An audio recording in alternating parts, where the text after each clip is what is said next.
चालू हो गए। हाँ प्यारे छात्रों, ये रहा आपका श्रेणी क्रम का के प्रतिरोधों का संयोजन। इसमें आपको दिख रहे होंगे 3 प्रतिरोध R1, R2 और R3 और सभी में अलग अलग विभवांतर आपका V1, V2 और V3 है और साथ में धारा का मान सभी में I समान होता है। इस प्रकार के संयोजन को या इस प्रकार के कॉम्बिनेशन को हम सीरीज कॉम्बिनेशन या श्रेणी क्रम का संयोजन कहते हैं। श्रेणी क्रम के संयोजन का सूत्र निकालने के लिए आपको ओम के नियम की सहायता लेनी होगी। तो ओम के नियम से हमारा क्या होता है, V1 बराबर IR1, V1 बराबर IR1, V2 बराबर क्या होता है IR2, V2 बराबर IR2 और V3 बराबर क्या होता है IR3। ये आपका समीकरण 1, ये 2 और ये 3।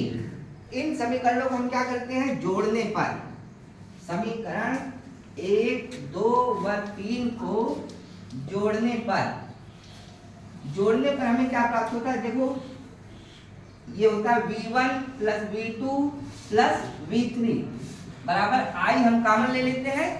I के साथ अंदर क्या निकलता है R1 plus R2 plus R3। अब प्यारे छात्रों, ये जो V1 plus V2 plus V3 है, इनका टोटल अगर हम सब करेंगे तो ये V के बराबर होता है। किसके बराबर होता है, V के बराबर। तो यहाँ पे हम V लिख देंगे, V बराबर I R1 plus R2 plus R3। अब यहाँ आपको ध्यान देना है कि ये जो V बटे I है, V बटे I बराबर क्या होता है R। तो हम यहाँ V बटे I कर देंगे, बराबर क्या हो जाएगा R1 plus R2 plus R3 और V बटे I बराबर हमारा क्या हो जाता है R।